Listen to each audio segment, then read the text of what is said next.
आज हम लोग क्या करेंगे, नरेशन के बारे में पढ़ेंगे। नरेशन क्या होता है, कौन बताएगा? कथन। कथन कितने प्रकार के होते हैं? दो। कौन कौन से?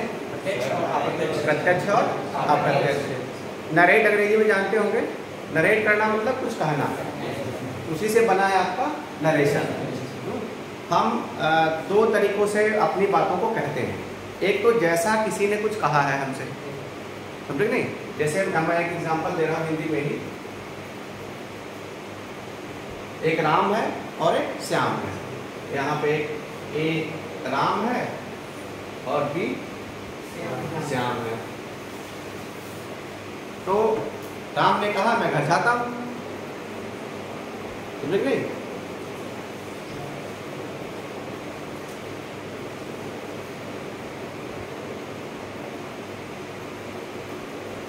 अंग्रेजी इसकी क्या होगी? मैं घर जाता हूँ का ट्रांसलेशन कौन सा टेंस है इसमें? प्रेजेंट इंडेफिनिट टेंस तो सबको आ रहा काम करके। तो देखो जाता हूँ, काम होती है, ये सब रहता है, तो क्या होता है? प्रेजेंट इंडेफिनिट हो जाता है।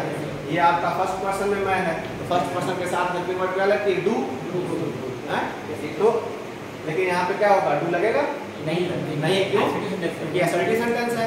डू केवल इंट्रोगेटिव और नेगेटिव में लगता है। तो क्या होगा? I go to home. I go to home. ये तो देख लिया, ये हमने बता दिया, ये हो गया मैं घर जाता हूँ। ये किसने कहा? राम ने।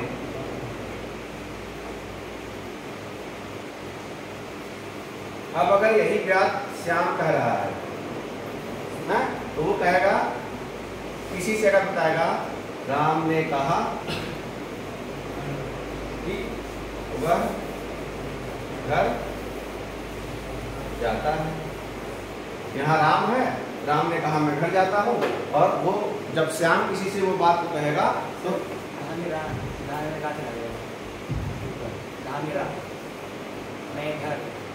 अच्छा ये चला गया, डिलीट हो गया। तो ये बात समझ गए? तो एक तो डायरेक्ट, यानी किसी कर्ता ने आपसे कुछ भी कहा है, उसी बात को हमें क्या कह देना? वैसे कह देना है जैसा उसने कह दिया, वो डायरेक्ट स्पीच होता है। और इनडायरेक्ट क्या होता है? बढ़ा चढ़ा के नहीं बेटा, अपने शब्दों में बढ़ाना चढ़ा। देखो शब्द का अर्थ वही रहना चाहिए, जब आप बढ़ाना चढ़ाना शुरू कर दोगे फिर तो वो दूसरी चीज हो जाएगी। अपने शब्दों में जब कहते हुआ, उसका देखो दोनों में भाव एक ही रहेगा। ऐसा नहीं कि बढ़ा चढ़ा के घर जाता है, बहुत दौड़ते हुए घर जाता है, आप बढ़ा दोगे उसे दौड़ना भी जोड़ दोगे, हैं? या जोड़ दो या वो गाड़ी पे मोटरसाइकिल से घर जाता है, तो आपको घटाना बढ़ाना नहीं है। आपको उसमें क्या करना है कि जो उसका वाक्य का जो अर्थ है, जो भाव है, उसी भाव को अपने शब्दों में कह देना। डायरेक्ट में जैसा उसने कहा वैसे, और इनडायरेक्ट में उस बात को आपको अपने शब्दों में ही कह देना होता है। तो ये होगा डायरेक्ट और इनडायरेक्ट नरेशन। अब हम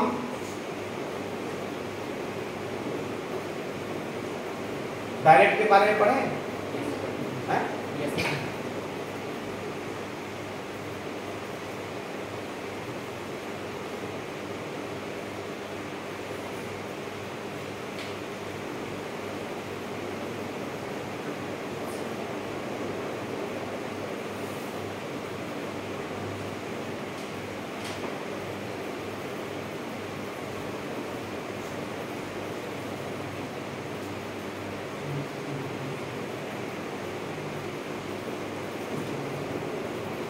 Ram said, I go to home.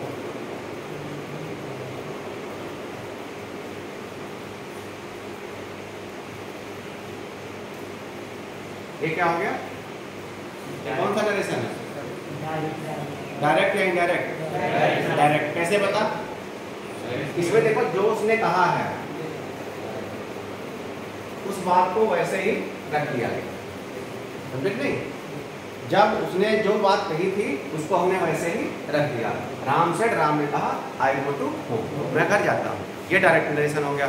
अब इसको हमें इनडायरेक्ट में जब चेंज करना होगा, इनडायरेक्ट में क्यों चेंज करते हैं, या हम डायरेक्ट और इनडायरेक्ट नरेशन पढ़ते ही क्यों हैं? जब डायरेक्ट से काम चल रहा है तो इनडायरेक्ट बनाने की क्या जरूरत है? हाँ, कोई बताएगा? क्योंकि जब आप कोई भी लैंग्वेज पढ़ते हो तो आप जब इंग्लिश पढ़ रहे होगे ना, तो इंग्लिश में आपकी बुक में बहुत सारी चीज़ें डायरेक्ट में ही होंगी, तो दोनों नरेशन में होती है। ऐसा नहीं सारा डायरेक्ट नरेशन में ही है, समझे नहीं? कई बार कुछ ऐसे शब्द होते हैं वो आपको इनडायरेक्ट में ही बनाने पड़ जाते हैं। इसलिए जब भी कोई भाषा पढ़ते हैं तो उसके जो भी डायरेक्ट इनडायरेक्ट जितने भी पक्ष होते हैं सबको हमें पढ़ना होता है। आप किताब पढ़ोगे तो उसमें भी इनडायरेक्ट नरेशन होगा, तो आपको समझ में नहीं आएगा कि इसका डायरेक्ट भी क्या हो सकता है, समझ नहीं? एक ही बात को कई तरीके से कहा जा सकता है, समझ नहीं? जब आप जैसे मान लो कि राम को रावण ने मारा, इसको हम और भी किसी तरीके से कह सकते हैं। जैसे एक्टिव पैसिव पढ़ते हो ना, अर्थ एक ही रहता है लेकिन एक एक्टिव रहता है एक पैसिव रहता है, वैसे डायरेक्ट और इनडायरेक्ट रहते हैं, भाव वही रहेंगे लेकिन क्या होता है वो नरेशन चेंज हो जाता है।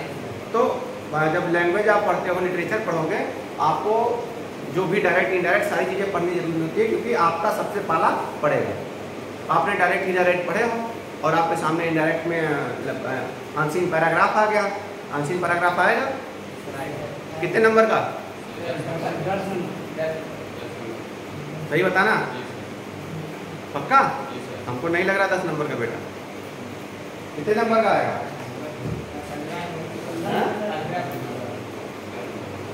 सही से बता दो।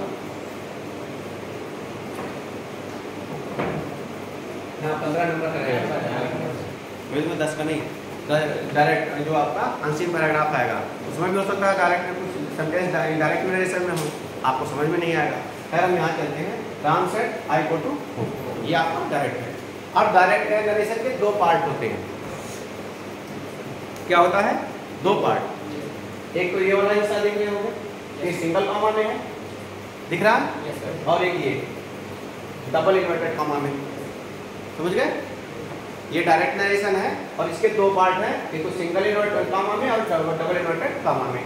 इसको क्या बोलते हैं? इसको बोलते हैं रिपोर्टिंग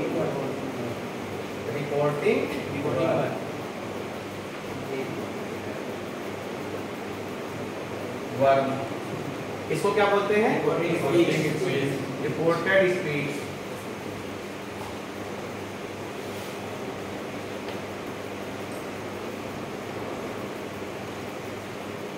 यानी कि ये जो है, ये जो वर्ब है, जो उसने कहा सेंटेंस को, उसने कहा उसको रिपोर्ट, यानी आपको कहने के लिए मदद कर रही है। और रिपोर्टेड स्पीच, उसने जो भी चीज़ें कही हैं, तो इस जो डबल इन्वर्टेड कॉमा में है उसे रिपोर्टेड स्पीच बोलते हैं और ये बोलते हैं रिपोर्टिंग वर्ब। अब हमने रिपोर्टेड स्पीच और रिपोर्टिंग वर्ब को इसलिए आपको बता रहे हैं क्योंकि जब हम डायरेक्ट से इनडायरेक्ट के लिए क्या बनाएंगे, आपको रूल्स बताएंगे, सारी चीज़ें बताएंगे ना, तो उसमें बताएंगे रिपोर्टेड स्पीच में ये टेंस चेंज हो जाएगा, ये प्रोनाउन चेंज हो जाएगा। तो आपको पता होना चाहिए कि रिपोर्टेड स्पीच क्या होती है, समझे कि नहीं, या रिपोर्टिंग वर्ब क्या होती है। कितने लोगों को अभी तक यहाँ तक समझ में आ गया? जिसको नहीं समझ में आएगा हाथ खड़ा कर देगा बेटा, फिर से बता देंगे। है रिपोर्टिंग वर्ब क्या होती है और रिपोर्टेड स्पीच क्या होती है। अभी हम एक सेंटेंस और एग्जांपल लिखेंगे, रिपोर्टिंग वर्ब और रिपोर्टेड स्पीच पूछेंगे। यहाँ तक समझ में आ गया? डायरेक्ट क्या होता है, डायरेक्ट के क्या पार्ट होते हैं।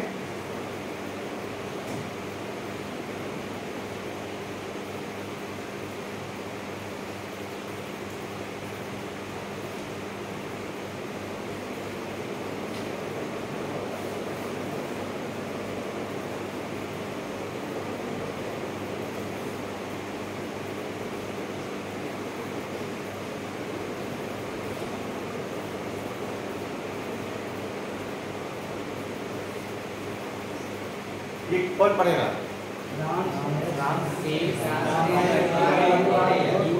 Good player. अब बेटा खड़े हो जाओ, पीछे पीछे बताओ। इसमें बताओ रिपोर्टिंग वर्ब क्या है। अच्छा बैठे बैठे बता दो रिपोर्टिंग वर्ब क्या है। रिपोर्टिंग वर्ब कौन है? Reported speech. सब लोग ध्यान से याद रखना, हम पूछेंगे। इसमें रिपोर्टिंग वर्ब क्या है? Reported speech. बैठ जाओ। हाँ बेटा बताओ आप। नहीं पीछे। हाँ रिपोर्टिंग वर्ब क्या है? रिपोर्टेड स्पीच क्या है? पीछे वाले ये क्या है? ये रिपोर्टेड वर्ब है कि रिपोर्टेड स्पीच है? वर्ब है। ये जो सिंगल इन्वर्टेड कॉमा में है इसको क्या बोलते हैं? Reporting verb.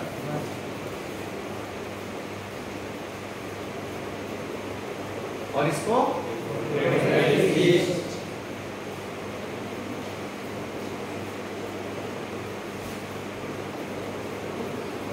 Reported speech.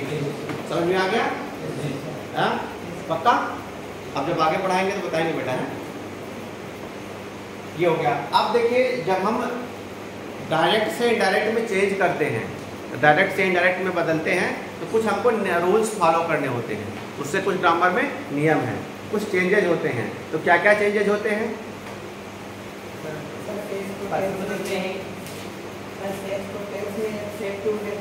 हाँ हाँ और हाँ वर्ड में बदल देंगे। बाकी क्या करते हैं?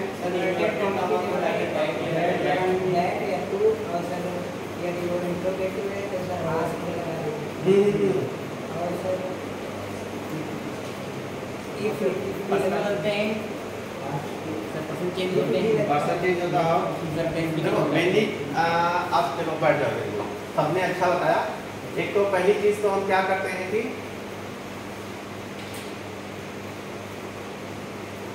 आप टेंस चेंज करते हो,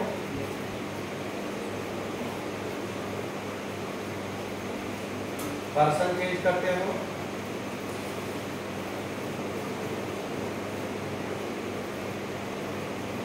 और क्या चेंज करते हैं? Other part of speech change करते हैं। कंजक्शन कनेक्ट करता है, जैसे दैट आता है,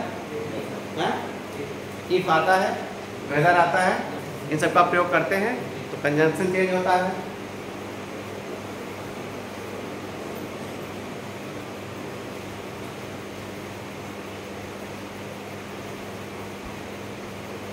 और क्या चेंज करते हैं?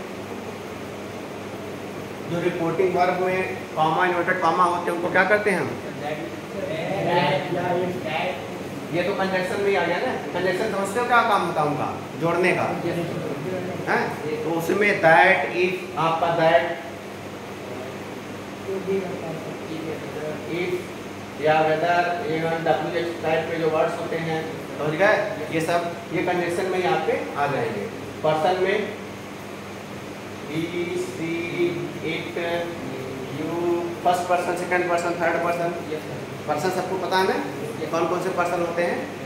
नहीं तो दोस्तों से पूछ लेना जिसको आएगा। अगर हम कहेंगे फर्स्ट पर्सन तो सेकंड पर्सन में, थर्ड पर्सन को ऐसे चेंज करने का तो आपको समझ में आएगा फर्स्ट पर्सन क्या होता है, सेकंड पर्सन क्या होता है। ठीक है? टेंस चेंज होता है, समझ में?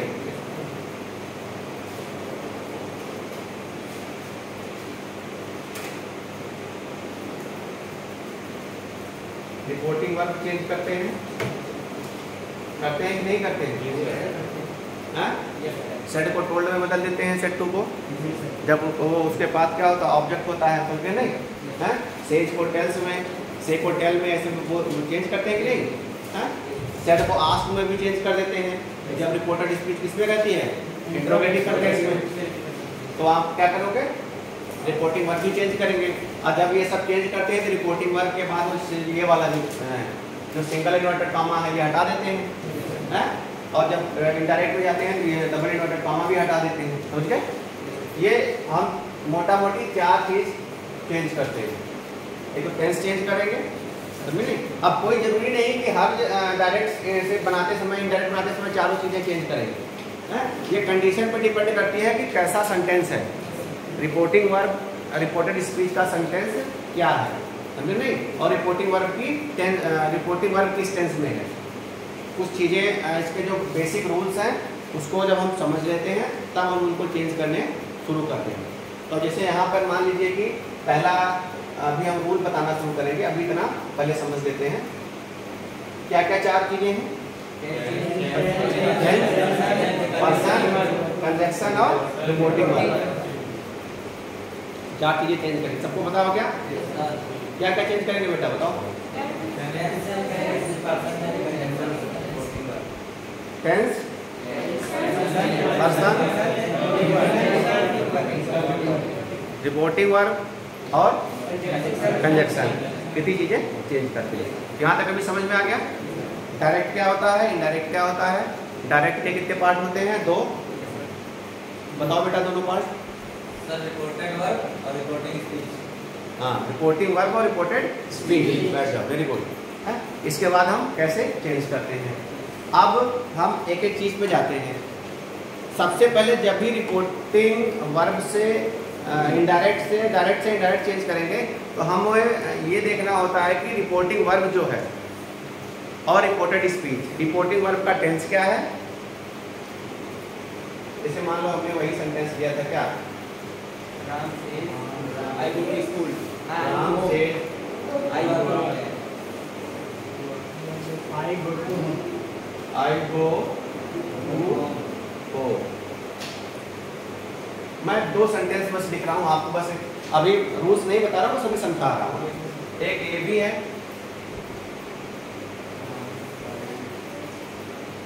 राम सेड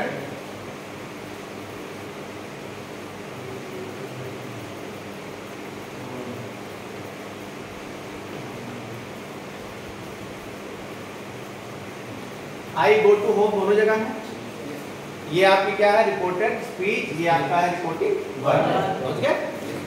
अब जब इनको चेंज करेंगे मान लीजिए, तो क्या दोनों का एक ही इनडायरेक्ट होगा, होगा नहीं होगा। तो क्यों होगा ऐसा, दोनों का सिमिलर एक ही क्यों नहीं। क्योंकि देखो बेटा, रिपोर्टिंग वर्ब के जो टेंस है, रिपोर्टिंग वर्ब इसमें क्या है, सेज वर्ब, समझते हो ना, क्रिया है। और यहाँ पे ये क्या है, सेड। ये किस टेंस में है, प्रेजेंट टेंस। ये किस में है, पास्ट। अब जब हम अभी रूल्स बताएंगे तो जब रिपोर्टिंग वर्ब प्रेजेंट टेंस में होती है तो रिपोर्टेड स्पीच के टेंस में कोई चेंज नहीं करते हैं। नहीं, जब अभी टेंस चेंजिंग का रूल्स लिखाएंगे बेटा तो एक बार में लिखा देंगे कि यहाँ पे कौन से टेंस में वो वर्ब रहेगी या तब यहाँ की वर्ब चेंज होगी। यानी रिपोर्टेड वर्ब का टेंस के हिसाब से यहाँ की टेंस चेंज होगा। तो अगर रिपोर्टिंग वर्ब प्रेजेंट टेंस में है तो रिपोर्टेड स्पीच का टेंस चेंज नहीं होता है। समझे नहीं, यहाँ टेंस चेंज होगा नहीं, समझे नहीं। इसके बाद क्या चेंज होगा, पर्सन, कंजक्शन और पर्सन। अब यहाँ पे हमने लिखा राम सेज, क्योंकि ये कौन सा सेंटेंस है, सेंटेंस कौन सा है, नहीं टेंस नहीं, सेंटेंस। टेंस सेंटेंस में अंतर पता है, वाक्य और काल दोनों अलग होते हैं। सेंटेंस ये वाक्य कौन सा है, असर्टिव है, अफर्मेटिव है, इंट्रोगेटिव है, निगेटिव है, असर्टिव है। और असर्टिव पर अभी जब हम रूल दिखाएंगे तो क्या है, दैट में चेंज हो जाएगा है, ये सब कॉमा हट जाएंगे, कंजक्शन क्या यूज होगा, that. Ram says that.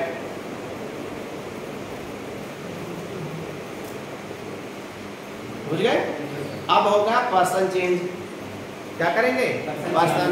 Reported speech में ये आई किस पर्सन का है, फर्स्ट पर्सन। फर्स्ट पर्सन किसके अकॉर्डिंग चेंज होता है, according to subject of reporting verb. Reporting verb का सब्जेक्ट क्या है, राम, सब्जेक्ट नहीं। अभी ये मैं जो एग्जांपल बता रहे हूँ क्या, समझे नहीं। आप लोगों को पहले पर्सन बता देंगे, टेंस भी बता देंगे ताकि कंफ्यूजन ना हो, कुछ बच्चों को भी दिक्कत आ रही है। ये फर्स्ट पर्सन में है, ये किस पर्सन में है, थर्ड पर्सन में है। राम यानी नाम किसी का, ही सीट, ये थर्ड पर्सन में होते हैं। तो यहाँ पे फर्स्ट पर्सन की बजाय क्या आ जाएगा, थर्ड पर्सन है। तो मैं की जगह क्या हो जाएगा, ही। अब ही go to home, go to होगा, हाँ देखो टेंस तो नहीं चेंज होगा, लेकिन यहाँ पे क्या पर्सन चेंज हो गया। तो पर्सन चेंज होते ही आपका क्या हो जाएगा, प्रेजेंट इंडेफिनिट में थर्ड पर्सन के साथ वर्ब में एस या एस का यूज होता है, तो वो के साथ क्या लिख जाएगा,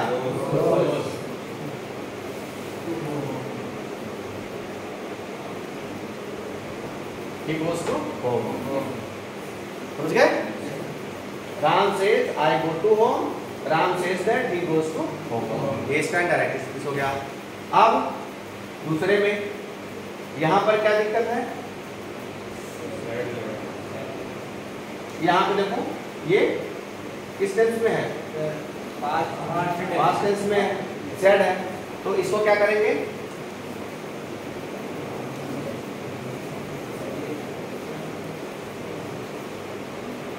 सेड को सेड ही रहेगा। लेकिन सर अभी टू दिया नहीं है, ऑब्जेक्ट टू दिया नहीं है, ऑब्जेक्ट कोई है नहीं, समझे नहीं, तो ये रिपोर्टिंग वर्ब चेंज नहीं होगी, कंडीशन क्या लगेगा, दैट, क्योंकि दोनों क्या है असर्टिव सेंटेंस थे, यहाँ क्या लगाएंगे आप, दैट। अब यहाँ पे तो आपने ही गोज टू होम कर दिया,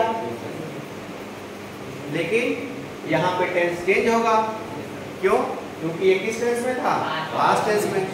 अभी तो हमने बताया ही नहीं कि टेंस कौन सा चेंज होगा, तो आपको आता है, जिस बच्चे ने कभी पढ़ा होगा उसको पता होगा, बाकी पता भी नहीं होगा यहाँ पे कौन सा टेंस लगेगा, कौन सा टेंस लगेगा।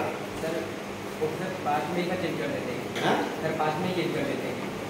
हाँ देखो, अगर ये पास्ट टेंस में है तो यहाँ की वर्ब क्या हो जाएगा, पास्ट में चेंज हो जाएगी, तो अगर ये प्रेजेंट इंडेफिनिट है तो पास्ट इंडेफिनिट में चेंज हो जाएगी, तो पास्ट इंडेफिनिट में क्या रहेगा, देखो आई किस में चेंज हो जाएगा, ही में, first person according to subject, तो राम क्या है, थर्ड पर्सन है, तो आई की जगह क्या हो जाएगा, ही।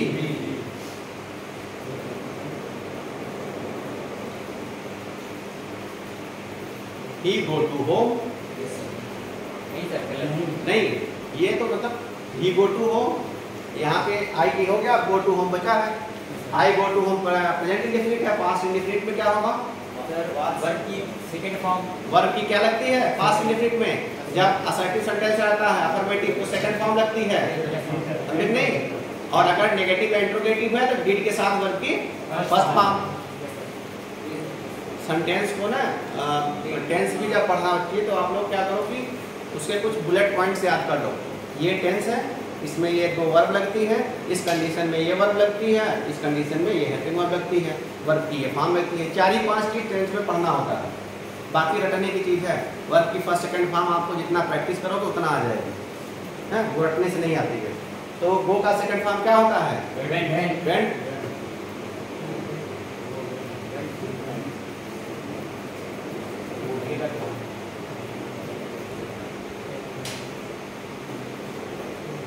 हो गया, Ram said that he went home, sir उसे क्यों नहीं लगा, हाँ वेंट के साथ क्यों नहीं लगता, राम सेज आई, जब सेंटेंस पढ़ाएंगे तो ये सब चीज़ें पढ़ाएंगे, कहाँ टू लगता है, प्रीपोजिशन किसके साथ कौन सी प्रीपोजिशन आती है, ये सब सेंटेंस में डिटेल में पढ़ाएंगे, पर डे 2-3 रूल पढ़ाएंगे, ज़्यादा एक दिन नहीं पढ़ाएंगे, नहीं तो भूल जाओगे। तो अभी इतना समझ में आ गया, डायरेक्ट क्या होता है, इनडायरेक्ट क्या होता है, ये समझ गए। डायरेक्ट के कितने, डायरेक्ट नरेशन के कितने पार्ट होते हैं, 2, कौन से, हाँ, और जब डायरेक्ट से इनडायरेक्ट में चेंज करते हैं तो क्या क्या चेंज करते हैं,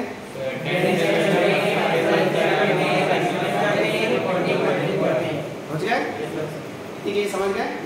अभी हम आज इतना ही, अभी मतलब ये अभी क्लास यही बंद करते हैं, अभी इतने पे ही है, अभी जब दूसरी बताएंगे उसमें आगे बताएंगे, है। तो ये इतनी चीज़ समझ लो, बेसिक चीज़ें, छोटा छोटा करके पढ़ना है, इकट्ठे नहीं कि एक ही दिन में पूरा टेस्ट पढ़ लिया फिर भूल भी गए। पीछे वाले समझ में आ गया, तुमको नहीं समझ में आया था बेटा पहले, अभी समझ में आया। कितने पार्ट होते हैं रिपोर्टिंग वर्क के, वो डायरेक्ट नरेशन के, कौन कौन से, हाँ वेरी गुड, बैठ जाओ, समझ गए। तो अभी इसी पे हम क्लोज करते हैं।